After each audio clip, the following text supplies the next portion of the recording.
I'm Shannon Martin. Tonight, ICU admissions continue to climb, pushing some hospitals to the brink.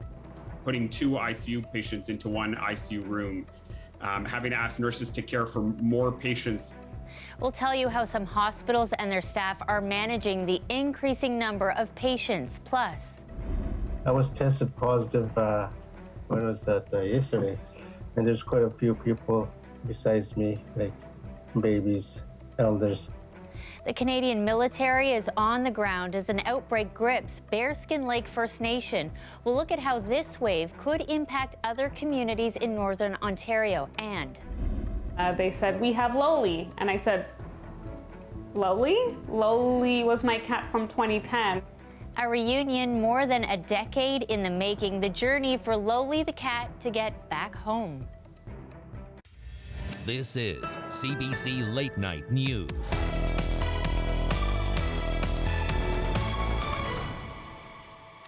Thanks for joining us. We begin tonight with a look at the latest hospitalization numbers in the province. Today, Ontario is reporting more than 2,400 people in hospital with COVID-19.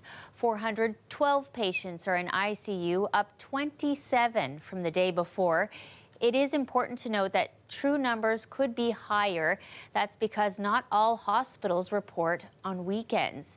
Well, with those numbers climbing, some people working in healthcare say they're barely hanging on. Dale Manukduk checks in with those battling on the front lines. At 6:38 last night, Toronto Paramedics Union issued a code red, signaling there were no ambulances available at that time.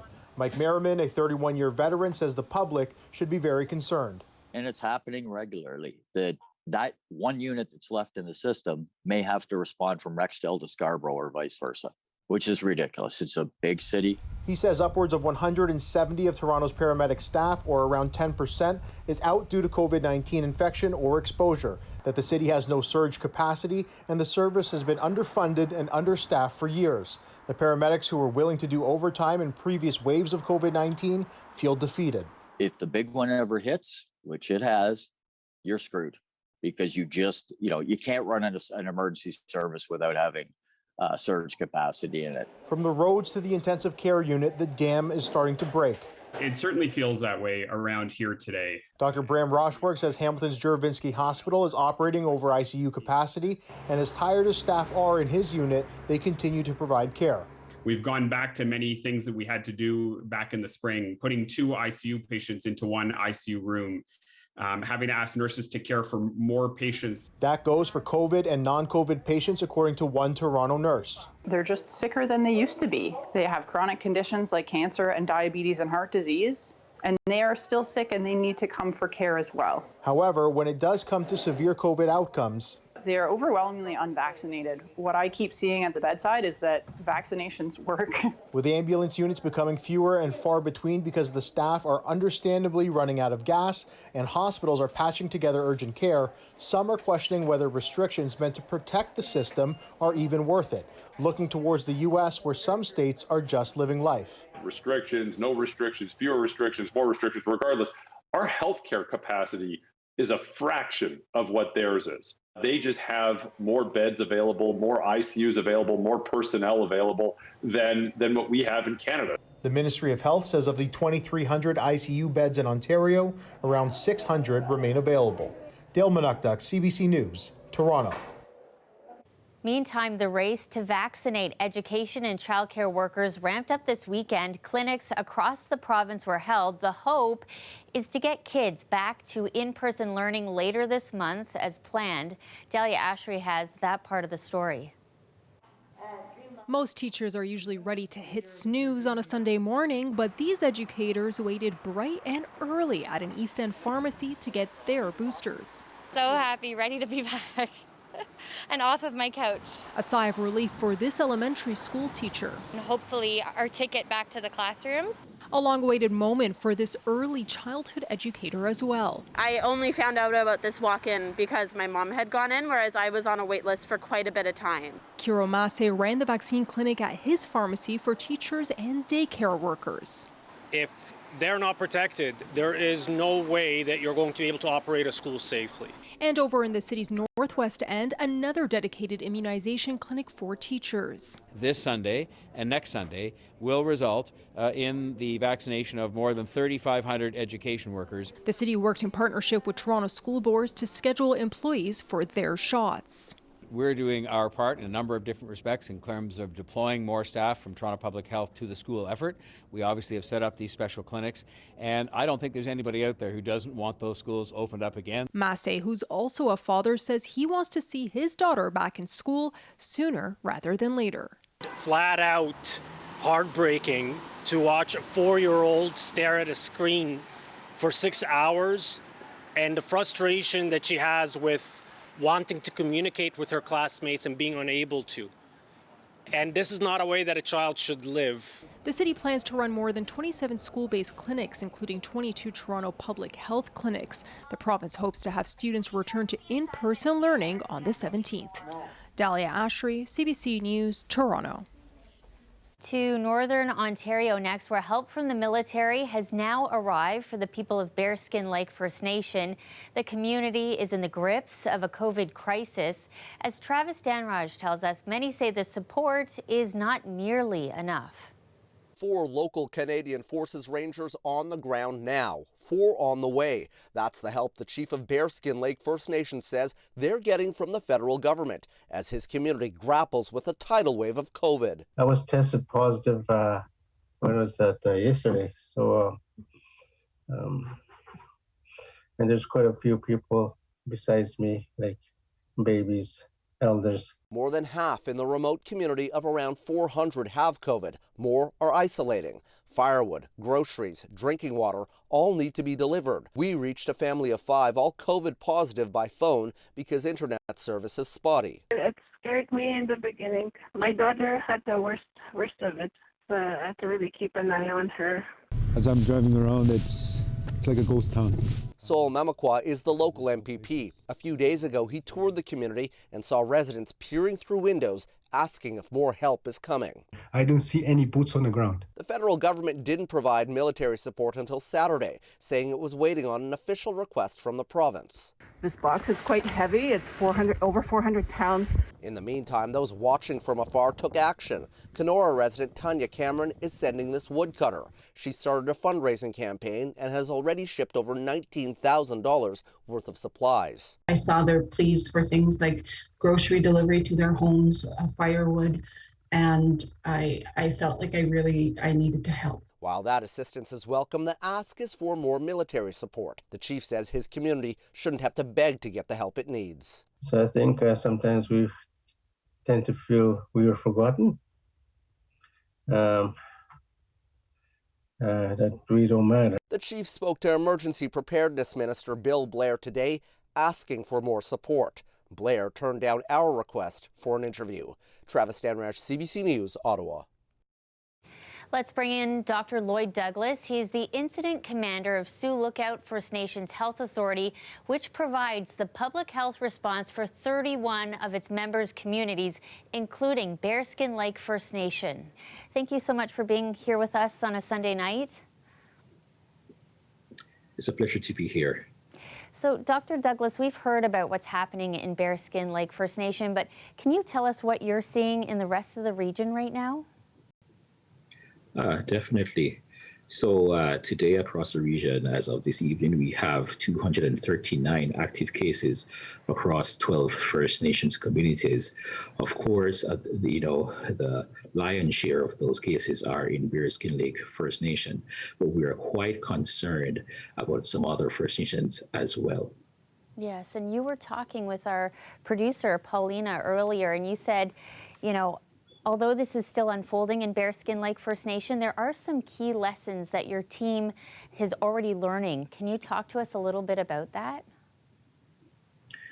Definitely. So, the Omicron variant, it's a completely different variant. We have not dealt with anything like this before. And just to provide you with some context, over the past 2 years before the Omicron wave, the number of cases that we have dealt with was approximately 230 cases.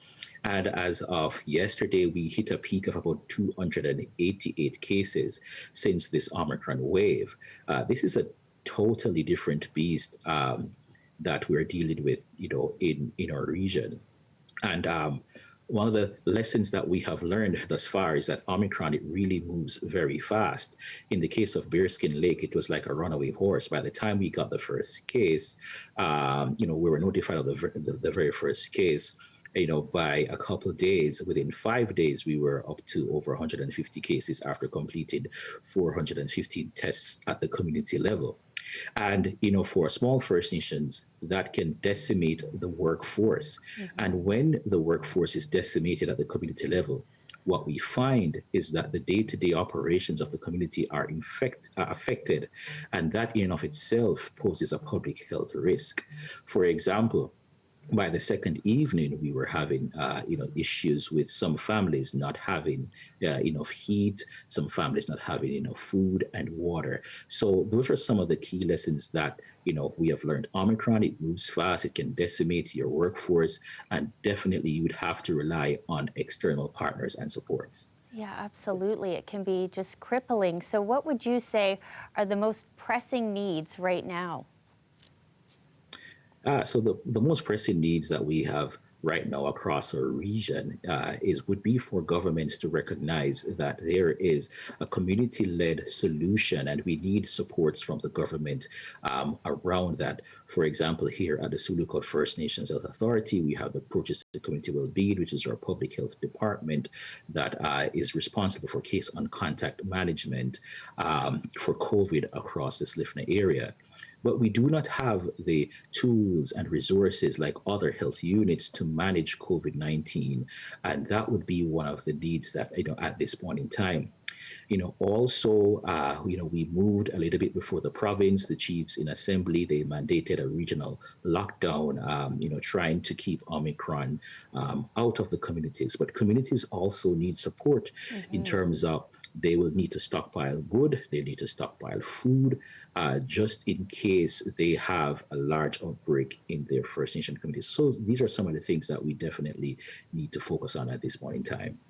Well, we appreciate you sharing all of that with us. I know it is a very dynamic situation. You're a very busy person.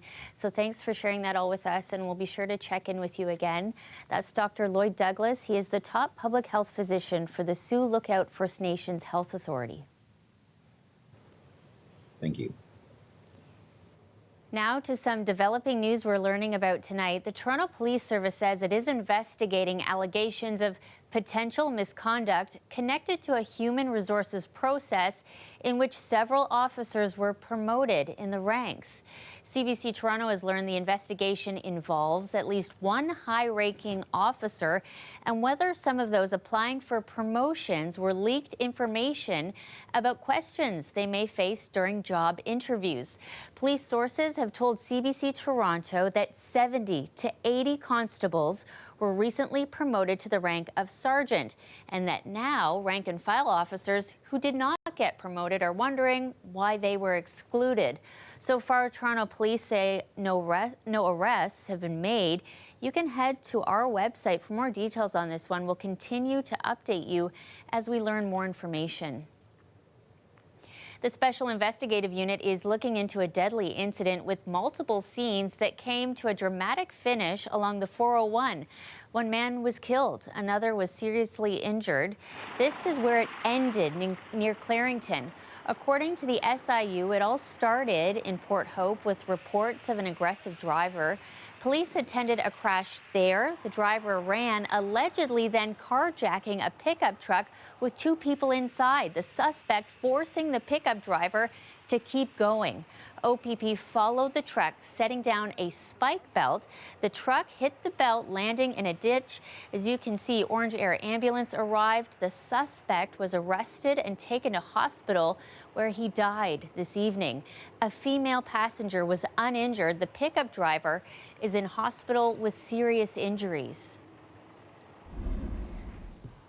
Police are searching for two suspects after a deadly shooting in downtown Toronto last night. The 20-year-old victim has been identified as Olivier Dundas from Toronto. The shooting happened just before 11 near Bloor and Church. One of 3 suspects has been arrested. Police released these photographs of the 2 remaining suspects tonight. They're seen here in security camera footage. Now, police say do not approach them if spotted. They are considered armed and dangerous.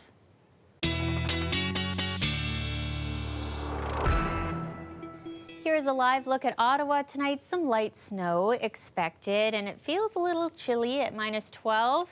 Time now for our first look at the forecast. Let's bring in Victoria Fenn Alvarado. A bit of everything in the next couple of days, but you're saying, you know, the cold is really what hits first. Yes, Shannon, and we can see here with our weather warnings and watches in place, we have a little bit of mixture of everything like you mentioned, but it is the Arctic air that is the main concern and the main event of the next couple days. We do have snow squall watches in effect for Grand Bend and Stratford, and then snow squall warnings for areas along the shores of Lake Huron and Georgian Bay. As for the areas in yellow, those are weather advisories, and that's just because we do have Arctic air sinking in. You can see the Arctic air taking a note here at -17 overnight tonight in Toronto, and for the morning, just really no relief there. Still -17 is what it's going to feel like for your Monday morning. Now, with that, we also have an accompanying of wind gusts. Now, these gusts are going to be very strong. I can actually feel my car on the Burlington Skyway today jolting with how strong these gusts were, and gusts alongside snow. We do have some snow coming in. It could make for some squall conditions for your morning, which could make for a messier commute in the morning. But we do have a relief from the temperatures later on. I'll be back with your long-range forecast in just a couple moments. Cold, snow, and relief. We'll take it. Thanks, Victoria. Welcome back. Isolation centres for Toronto's unhoused people with COVID are nearly full. As Omicron continues to spread rapidly through shelters, homeless advocates are urging the city to enlist more help, but city officials say the situation is under control. We've got a number of contingency plans related to staffing to ensure that we have enough staff to continue operations. The shelter system continues to support as I said, over 7,000 people each day. Currently, 34 shelters are facing outbreaks, and the isolation center for unhoused people is 95% full. Now they're only accepting complex cases. Officials say they are managing and the system is functioning. Starting tomorrow, Toronto is opening 10 emergency childcare centres for essential workers who have kindergarten kids and school-age kids at home during online school. The move comes as staffing shortages are being seen across the province. Workers can see if they're eligible for their childcare program on the province's website. To that devastating fire now in New York, 19 people have died. 9 were children. 32 others were sent to hospital. Some are still fighting for their lives at this hour. Officials say the fire itself didn't spread past the 2nd and 3rd floors in the apartment complex, but it was the smoke that engulfed the whole building. Its victims, some are in cardiac arrest, who are on every floor. 200 firefighters responded. Some pushed ahead with rescues on empty oxygen tanks. It's believed the fire started with a malfunctioning space heater. You may remember that song from when you were a kid, The Cat Came Back. Well, Loli the cat really did. She went missing from her home in Richmond Hill back in 2010. Just this past week, her owner got a very big surprise. When she went missing and no one had found her, I just had to move on and, come to the conclusion that she wasn't going to be coming back. And then the cat came back. Hi, I'm Christine DeCastro, and this is Loli the cat, my long-lost cat from 11 years ago. I got Loli back in 2009 from the Toronto Humane Society, and in 2010, she, as an escape artist, escaped from my home in Richmond Hill. Looked for her all around the neighborhood, put up postings online, and there was no luck at all in finding her. And then now, 2022, New Year's Day, I got a call that your animal has been found. And they said, we have Loli. And I said, Loli? Loli was my cat from 2010, and they said, well, we've got her here at the Vaughan Animal Services if you'd like to pick her up. So I was in shock and quickly made plans with my partner to pick her up in the next couple of days. It's just been a kind of a whirlwind to see my cat after 11 and a half years. She's microchipped, so it had to be my cat. When I saw her, her face looked a lot grumpier than what I remember, which tends to happen with senior cats. Otherwise, she looked exactly the same. She's still a very petite little brown tabby that I had 11 and a half years ago. Your old lady meow? We parted ways against our wills when I was in my early 20s, and she was about 2, so now she's about 14, I'm in my mid-30s. We've both probably been through a lot of changes. We've had our share of adventures. I wish cats could talk so that she could tell me where she's been for the last 11 and a half years, but you know what, I'm glad that she's come to me now to be taken care of in her older golden years.